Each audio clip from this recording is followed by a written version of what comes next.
Welcome back to Mini Movies. Today, I am going to explain a South Korean fantasy film called Vanishing Time, A Boy Who Returned. In the first scene, a child psychiatrist interviews a young girl named Soo-rin. Then the doctor puts up a camera to record the interview. Soo-rin becomes uncomfortable. She requests her to begin telling her story from the beginning. Soo-rin begins by stating that her mother recently married Do-kyun. Her mother died soon after the marriage. So Soo-rin has been living with Do-kyun ever since. He is sent to a construction job on Wano, a ruler island. So, the two have to shift to the island. Soo-rin has never been completely happy since her mother died. She doesn't like her stepfather much. She gets enrolled in a new school on the island.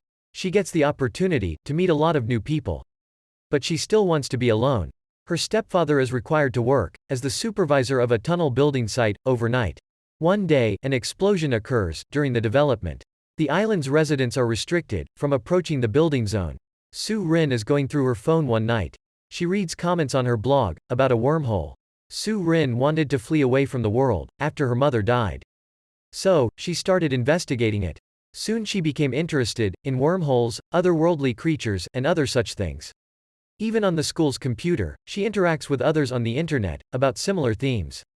Interesting hobby. One day, she leaves her computer open by accident. Her classmates read her remarks and mock her. Soo-rin encounters a youngster, named Sung-min, who lives in an orphanage while coming home. Sung-min introduces himself to her. He makes an attempt to make friends with Soo-rin, but she avoids him. Next day, Soo-rin overhears Sung-min. He was discussing with his friends about her wormhole blog at lunch. After reading it, Sung-min swears to have traveled into another dimension. Sung-min walks behind her as she walks home that day. When she confronts him, he claims to believe what she has said on her blog. The two soon become friends because of their similar curiosity in supernatural processes. To communicate with Sung-min in secret, Soo-rin devised her own alphabet. They start leaving each other messages in Soo-rin's diary daily. How romantic. They roam around town seeking ghosts every day after school. One day, Sung-min takes Soo-rin to an abandoned wooden house in the woods. While carving on wax blocks, they roam the house. They chat for a long time. Soo-rin has begun to develop feelings for Sung-min. She kisses him out of nowhere, surprising him. One day, the three of his pals are preparing to visit the construction site to witness the explosions. She joins them, making their way through the woods, hiding from adults. When they cross the gate to the place, one of the kids freaks out and runs back home. The most intelligent boy you see? The other four hide behind a cliff, hoping for an explosion. But they get disappointed when none occurs. They come upon a little cave while going through the forest. They decide to investigate it and go inside, one by one. At the cave's end, they eventually come across a dazzling, shiny thing. It was deep inside the water. Soo-rin believes it's a meteoroid. Sung-min decides to dive into the ocean and grab the substance on his own. When the object is taken out of the tunnel, it stops glowing. The children observe that it resembles an egg. What came into your mind? Dinosaurs? Tae Shik, one of the boys, believes that the egg belonged to a time goblin. His grandfather has told him a story.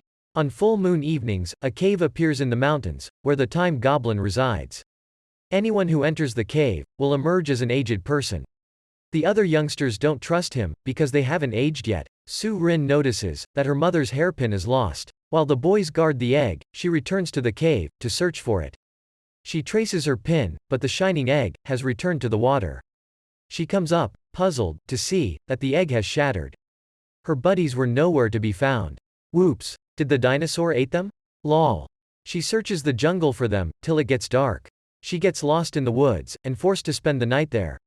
The next day, a police team searches the woods for the kids. Detective An is appointed as the lead investigator.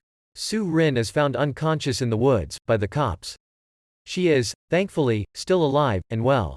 The investigator questions her in the hospital. She tells him everything about the cave and the shining egg. Well, girl, do you think they will believe the cave and egg? As usual, her statement is not believed by the detective or the adults. She even brings them to the jungle in order to show them the cave. But they are unable to spot it. After the full moon night, it's almost as if it vanished. The detective then gets a message. One of the missing guys, Jae-wook, has been discovered underground on a beach, which is 20 kilometers away from town. An asthma attack was discovered to be the cause of his death. That sounds sus. The case shifts from missing person to kidnapping, since he had to be buried underground. The other two youngsters have yet to be located. Soo-rin goes back to her older reserved personality, without Sung-min. She is puzzled too. Plus, no one believes her when she tells the truth. Poor girl. She hears a noise outside her house one day. When she looks around, she notices a man racing into the woods. She runs fast behind him and goes deep into the woods. She collapses to the ground after a few minutes of running. The man stops too. Soo-rin freezes in shock as he approaches her. He glances at her with fascination. For the first time, the man speaks out and claims to be Sung-min. Wait, what? Soo-rin breaks out of her shocked state when she hears his name. She goes away crying. She eventually ends up in front of Do Kyun's car. She quickly informs him about the man. The police are alerted to the event. They immediately begin hunting the woods for the man, believing him to be the kidnapper. Detective An inquires about the guy. Soo-rin explains that he was impersonating Sung-min. The police do not find the kidnapper, but they do obtain Soo-rin's diary. It was the same diary she and Sung-min used to write notes for each other. She is shocked when she sees the pages. They were covered with Sung-min's notes. He's written up everything that happened after she walked into the cave to get her hairpin in their code language. Let's dwell into the story. Sung-min smashes the egg on the ground. They didn't wait for Soo-rin because they were curious about what's inside. It turns out to be empty, much to their surprise. Sung-min goes inside the cave when Soo-rin hasn't returned for a long time. He discovers that she is frozen in place. He tries to communicate with her and push her to move, but she remains motionless. Few moments later, he finds a drop of water floating away in midair. He then emerges from the cave. He notices that the birds have also frozen in the air. When the boys get in town, they notice everyone and their families has come to a halt. By this they understand that excluding the three of them, time has stopped for everyone. They are on top of the world for the first few days. They are free to eat and drink, sleep whenever they want, and run around all day. Sounds fun, right? But they become bored after a month or so. They decide to leave the island and travel to another city. They wanted to see if they are the only humans on the planet that can move. Their goal, however, is disrupted. They saw that the ocean's water had also stopped flowing. This means that the boat will sink. Now that sucks. Back in the present, Soo-rin recognizes Sung-min. He was indeed the man who approached her in the woods. She puts down the book. Getting the cops away from him is now her first priority. If they find him, they will definitely arrest him for being the kidnapper. She claims to cops that she lied about seeing anyone in the forest. She continues to read the journal since the cops believe her. Here we go again. After a few months, the boys decide to live in a small tent. Jae-wook's asthma is becoming worse, day by day. His inhaler isn't functioning now. One night, he suffocates and slowly dies in front of his buddies. Sung-min and Tae-shik are in extreme pain. They bury their friend's body under the ground, with a heavy heart. Jae-wook's body, like the others, pauses after death. That's so heartbreaking. 5 years have passed, but the world has not changed. The boys have now reached the age of teenage. They have been isolated for so long. But they still hope that the world will return to normal one day. Sung-min believes that once they reach the age of 20, their time will be restored. They steal a little money from everyone to become wealthy. However, nothing changes when they reach the age of 20. They gradually lose hope and begin to live in the jungle's wooden hut. One day, Sung-min's solitude becomes unbearable. He cries and yells for it to end. From afar, Tae-shik sees this and loses all hope. Will this ever get over? Few days later, Sung-min notes that the moon's shape is shifting. It indicates that the world is about to resume. He searches for Tae-shik, but is unable to locate him. He looks for him all across the island, until he reaches the last cliff. He notices Tae-shik's garments on the ground. He realizes his friend has died. As a final option, he also jumps behind Tae-shik. However, the world has resumed, at that same time. He emerges from the water, fascinated by the movement of nature. Soo-rin dashes to the wooden house after finishing the journal. She finally sees her buddy. They decide to tell the truth to the rest of the world. But they are worried that anyone will believe them or not. Meanwhile, detectives can see Sung-min in the woods, thanks to CCTV footage. He is suspected of being the kidnapper. Sung-min visits Soo-rin's room at night for emotional support. He has been living alone for such a long period. So, he is afraid of harming himself to get rid of the suffering. Poor soul. The next day, Tae Shik's parents show up at the construction site. They accuse Do Kian of snatching their child. They assume that their son was murdered in the explosion. So, Soo Rin is fabricating stories to save her stepfather. In the meantime, Soo Rin and Sung Min visit the orphanage, where Sung Min used to live. Soo Rin informs the warden of everything. She goes outside to find Sung Min. Her father, however, immediately drags her away. Sung Min approaches his mother like warden. He tells her all about his childhood. She was astonished, but she couldn't believe him. At night, Do Kian locks Soo Rin in her room. But Sung Min comes in through the back door and unlocks her. They leave the house, unsure of what they should do next. Soo Rin recalls noticing a second egg in the cave. She proposes that she can use the egg and return as an adult. This can prove Sung Min's innocence to the others. Not a good idea, girl. Sung Min is opposed to the idea, since he understands how tough it is to live alone. He'd rather be identified as a kidnapper than have her go through what he'd gone through in the past. Will she act upon it, despite his disapproval? Do Kian notices his daughter has gone. After seeing a photo of her with Sung Min on her phone, he assumes she went to the wooden house. He arrives late at night and attacks Sung Min. He attempts to grab Soo Rin, but Sung Min knocks him out and escapes with her. The police inspect the wooden house the next day.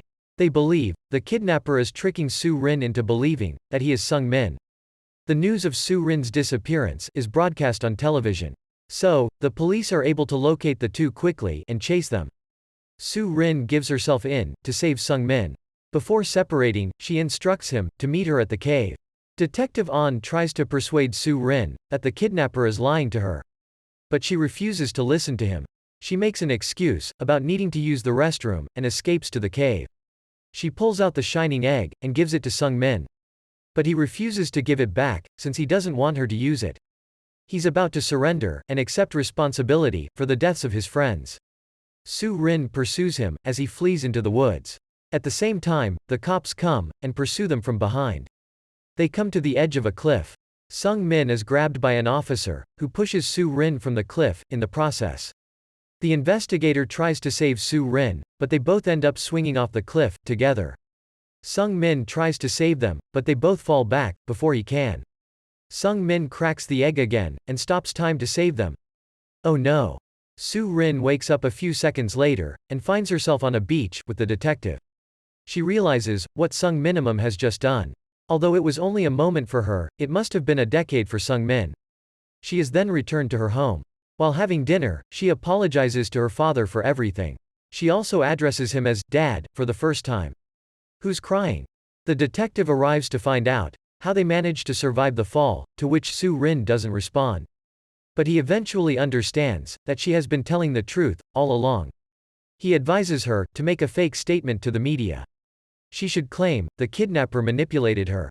People who accuse her of killing her companions and the kidnapper will be proven wrong in this way. Soo Rin has finished telling the psychiatrist her story, making her amazed. The psychiatrist says that she wants to write a book about it. Few months pass, and Soo Rin is transferring to another city for high school. She meets the psychiatrist before departing. She receives the book, which has now been published. Soo Rin spots Sung Min through her car window on her way to the ship. She runs to greet him, but no one is there. However, the two eventually meet on the ship. They stare at each other at the end of the film. Born with the genes of good looks, Kulin always seems to attract every girl towards him, which always results in chaos. To avoid being noticed, he starts wearing a helmet to school. Will he ever get a normal life that he craves for? To find out, click on the video appearing on screen to watch this video. If you liked the movie, consider sharing it with your friends. Show them you found a great movie today. Don't forget to like and subscribe.